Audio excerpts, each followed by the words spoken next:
Olá, amados, graça e paz. Aqui é Catiane Lins, do Ministério Vida. É uma alegria estarmos juntos mais um dia compartilhando a palavra de Deus. Nós estamos lendo, estudando o livro de Gênesis e o nosso capítulo de hoje é o capítulo 43.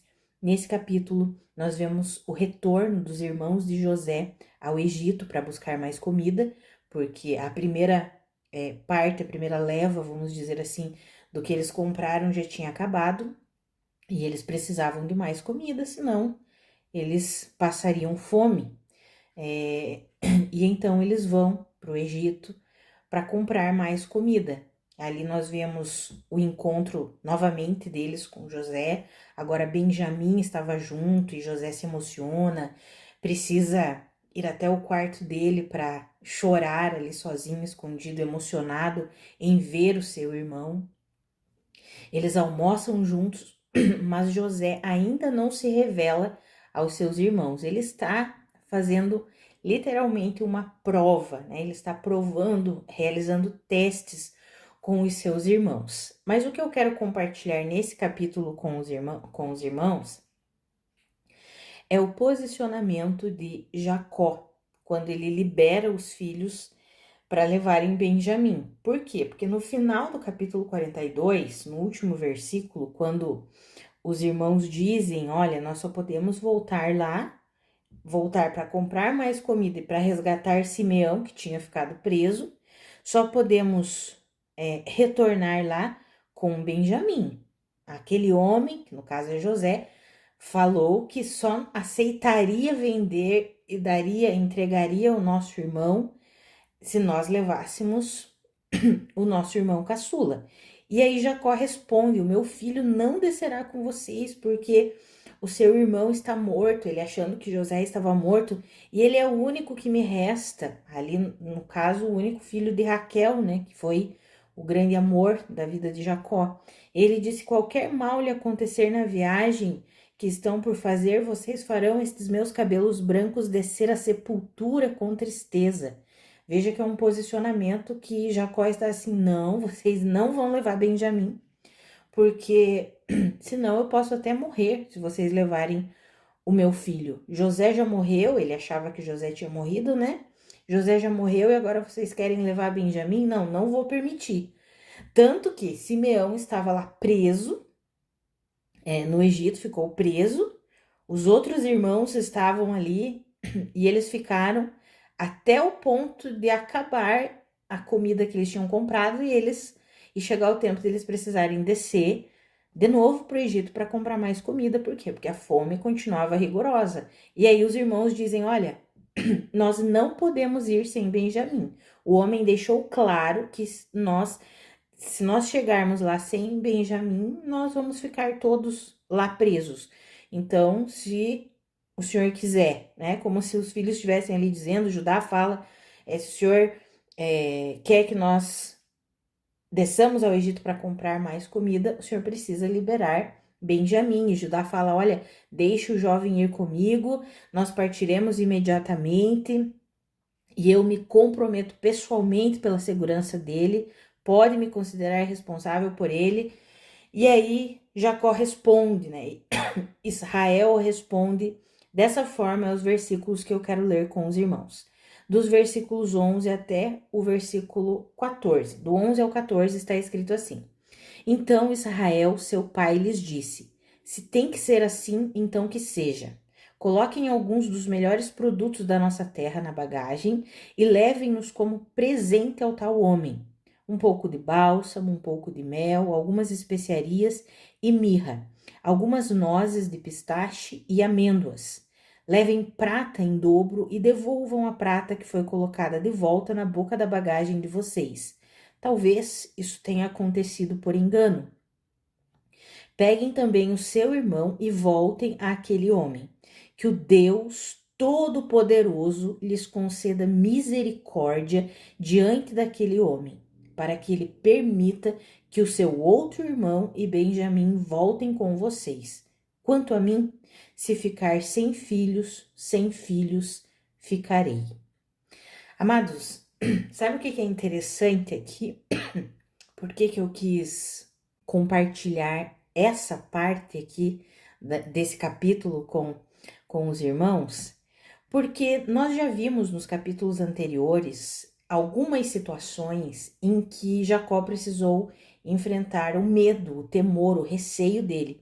Aqui nós vemos que ele estava com medo de que Benjamim não retornasse. Era o filho da mulher que ele tanto amou, que já tinha morrido, e aí ele pensou: não, vou ficar sem o meu filho, não posso, não quero. Ele estava com medo, e diante dessa situação, ele poderia ter criado alguma outra saída, assim como ele criou em outras situações.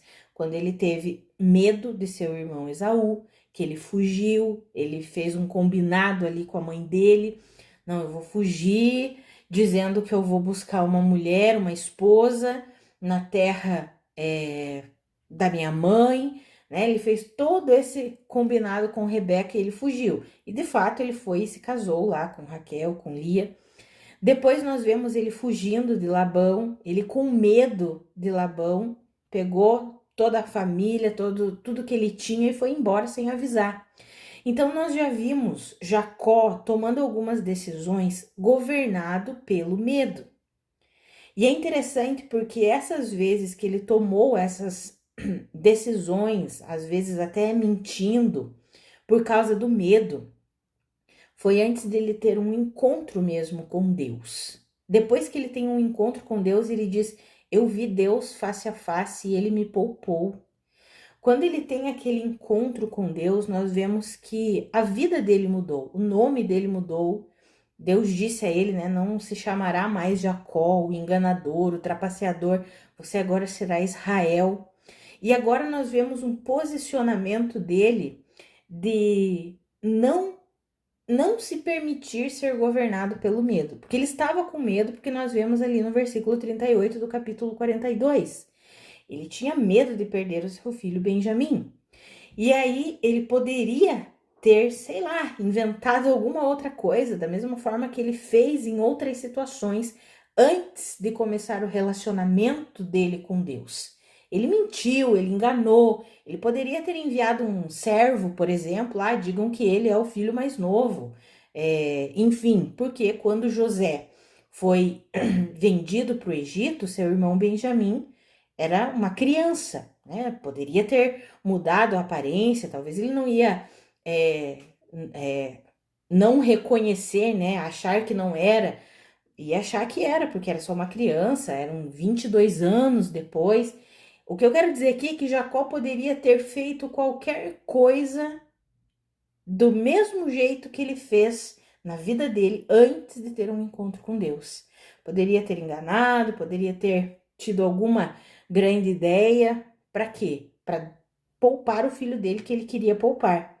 Mas aqui nós vemos que ele já tinha tido um encontro com Deus, havia desenvolvido um relacionamento com Deus, e agora ele não precisava mais viver governado pelo medo, não precisava mais viver na mentira. Pelo contrário, ele podia o quê? Confiar em Deus. Tanto que nós vemos aqui que ele diz assim: bom, se tem que ser assim, então que seja. E logo depois ele diz que o Deus Todo-Poderoso lhes conceda misericórdia diante daquele homem, para que ele permita que o seu outro irmão e Benjamim voltem com vocês. Quanto a mim, que ele tinha dito antes que seria trágico demais, que ele até morreria, né? Ele diz assim: vocês farão estes meus cabelos brancos descer à sepultura com tristeza, se vocês levarem Benjamim. E aí aqui ele diz: quanto a mim, se eu ficar sem filhos ficarei. Ou seja, Israel se posiciona aqui independente do medo que ele está sentindo. Ele faz o que precisa ser feito, mesmo sentindo medo. E é sobre isso que eu quero falar com os irmãos. Amados, a Bíblia fala lá em 1 João 4,18 que o amor perfeito ele lança fora o medo, porque o medo supõe castigo e quem não está aperfeiçoado no amor vive controlado pelo medo. Quando nós nascemos de novo, nós somos imersos em Cristo Jesus e podemos desfrutar do amor perfeito que somente Deus tem. O amor perfeito que expulsa, que lança fora todo medo. Em Cristo nós não precisamos viver governados pelo medo. Isso não significa que nós nunca mais sentiremos medo, mas significa que nós não precisamos nos deixar dominar pelo medo. Nós podemos viver a nossa vida em confiança a Deus, dependendo de Deus, sabendo que Ele mesmo nos capacita para fazer o que precisa ser feito, até mesmo quando nós sentimos medo. Amados, isso é libertador. Por isso que nós precisamos alimentar o nosso relacionamento com Deus. Por quê? Porque é nesse relacionamento de amor, de graça, de plenitude, que nós vamos alimentando o amor de Deus, sendo aperfeiçoados no amor de Deus. E aqui entra algo muito importante. Nós só conseguimos receber plenamente o amor de Deus compreendendo a obra que Cristo Jesus realizou em nosso favor, sabendo que não é pelo nosso mérito que o Senhor nos ama, é por causa de Cristo Jesus. Se fosse pelo nosso mérito, amados, olha, nós estávamos destinados à ira. Glória a Deus pela graça em Cristo Jesus.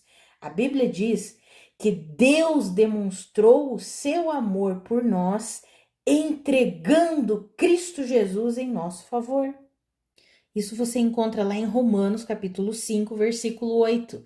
Significa, amados, que quanto mais nós nos relacionamos com Deus, mais recebemos desse amor que foi derramado por intermédio de Cristo Jesus, mais nós vamos sendo fortalecidos e vamos sendo capacitados a abandonar o estilo de vida de medo e assumir um estilo de vida de completa confiança no Senhor. Todas as vezes que nós sentimos medo, porque o medo vem, não tem como nós impedirmos o medo de chegar até nós. Todas as vezes que nós sentimos medo, nós precisamos reconhecer o que? O amor de Deus por nós. Se Deus não poupou o seu único filho, isso você encontra em Romanos 8, mas o entregou em nosso favor, será que ele não nos dará juntamente com ele de graça todas as coisas? Ah, amados, quanto mais recebemos a plenitude do amor de Deus por nós, manifestado em Cristo Jesus, mais e mais, nós somos fundamentados na verdade de Deus e não vamos mais agir fundamentados no medo. A Bíblia nos ensina, como eu já mencionei, que o medo produz tormento. Viver fundamentado pelo medo, se permitir ser governado pelo medo, é viver em tormento, porque o medo supõe castigo. É estar sempre amedrontado, sempre desesperado, sempre receoso. Não é esse o estilo de vida que Deus tem para mim e para você. E isso nós aprendemos aqui com a vida de Jacó, quando ele não tinha, antes de ter o seu encontro pessoal com Deus, porque a partir daquele encontro ele começou a desenvolver um relacionamento com Deus, assim como o seu pai e o seu avô, Isaac e Abraão. Quando nós vemos as atitudes de Jacó antes de ter esse encontro com Deus, ele se fundamentava demais no medo. Ele estava sendo governado pelo medo.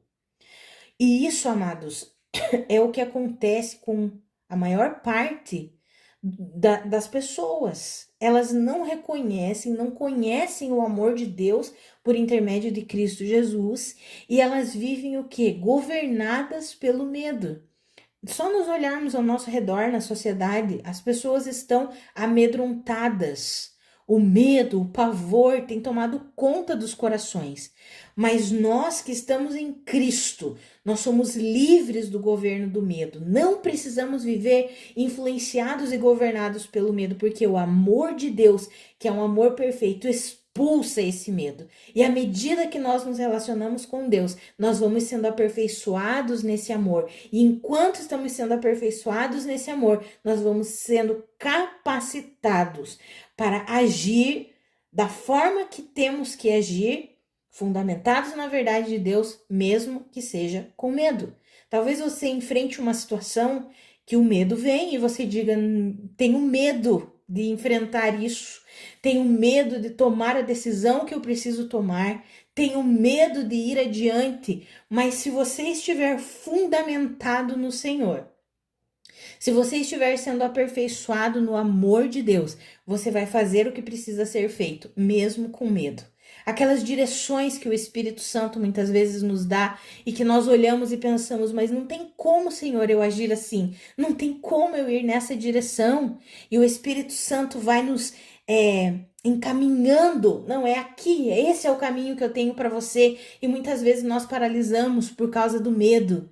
Quanto mais nos relacionamos com Deus, mais somos aperfeiçoados em seu amor. E é que é importante nós entendermos que nós já temos um relacionamento de paz com Deus.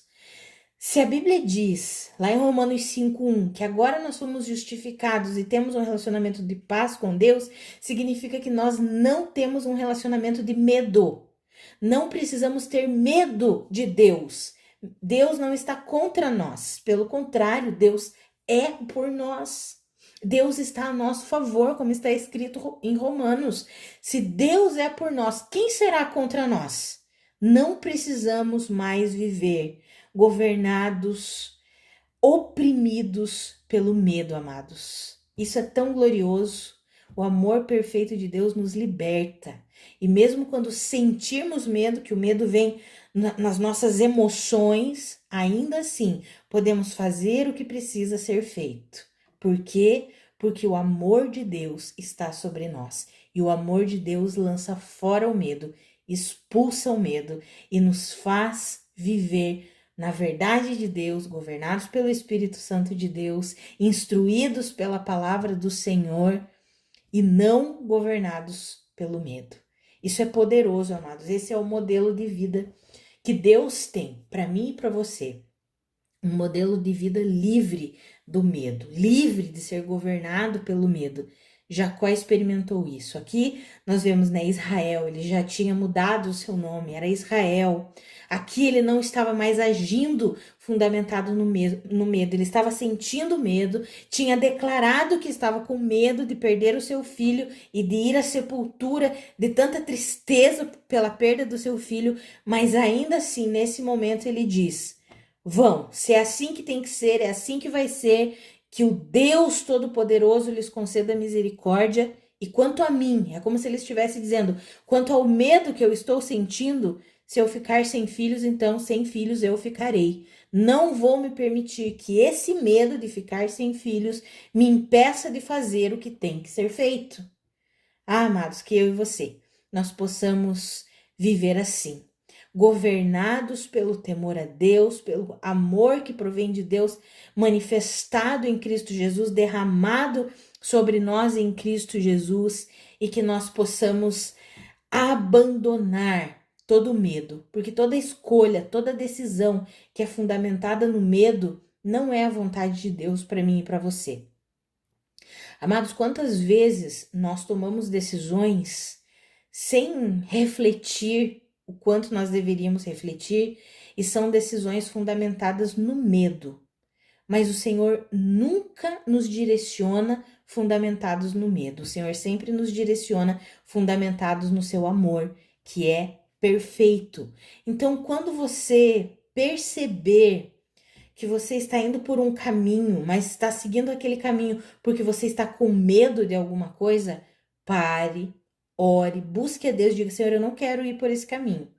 E se você já tiver caminhado alguns passos, talvez até alguns quilômetros aí nesse caminho de medo, nunca é tarde para você voltar e dizer: Senhor, me arrependo de ter tomado essa decisão que não foi fundamentada no seu amor, mas foi fundamentada no medo, e agora eu tô seguindo por esse caminho aqui que não é a tua vontade para mim, simplesmente porque eu estava com medo.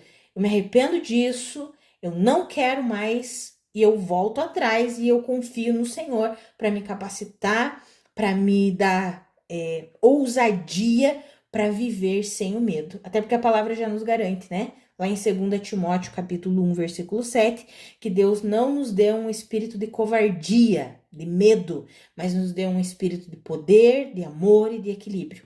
E é por meio desse espírito que eu e você devemos viver. Então, que com essa passagem aqui de hoje, de Gênesis 43, esse posicionamento de Israel, de confiança em Deus, de deixar o medo dele para trás e fazer o que tinha que ser feito, confiando no Senhor, crendo em Deus, pedindo a Deus que tivesse misericórdia, que eu e você possamos aprender a tomar as decisões fundamentadas na nossa confiança em Deus e não fundamentadas no medo, em nome de Jesus. Vamos orar, amados? Pai, muito obrigada pela tua palavra. Muito obrigada pelo teu ensinamento. Obrigada porque o Senhor é aquele que nos ama incondicionalmente. Obrigada, Pai, porque o Senhor demonstra o seu amor por nós, entregando Cristo Jesus quando nós ainda éramos pecadores. Obrigada, Senhor, porque o teu amor perfeito em Cristo Jesus expulsa, lança fora todo medo. Pai, eu oro pela minha vida e pela vida dos meus irmãos. Se tem alguma circunstância, alguma situação que está gerando medo no coração do meu irmão, da minha irmã, Pai, eu oro para que eles sejam agora inundados com o teu amor, o amor que é o vínculo perfeito, o amor que se manifesta através da graça em Cristo Jesus. Pai, eu oro para que eles sejam inundados com esse amor, recebam plenamente o amor do Senhor por eles e eles possam ser livres de todo medo, eles possam tomar as decisões que eles precisam tomar, fundamentadas no Senhor e não no medo. Pai, que em nome de Jesus, eu e os meus irmãos vivamos de acordo com o Espírito que o Senhor nos deu, que não é um espírito de medo, um espírito covarde, mas é um espírito ousado, poderoso no Senhor, cheio de amor e equilibrado. Ah, Senhor, é assim que nós queremos viver. Eu oro pela minha vida e pela vida dos meus irmãos. Nos dá a ousadia necessária para fazer o que precisa ser feito no Senhor, para que nós não sejamos governados pelo medo, Pai. Em nome de Jesus. Amém. Amados, que a graça e a paz do nosso Senhor Jesus Cristo sejam multiplicadas sobre a sua vida. Um grande abraço e até amanhã.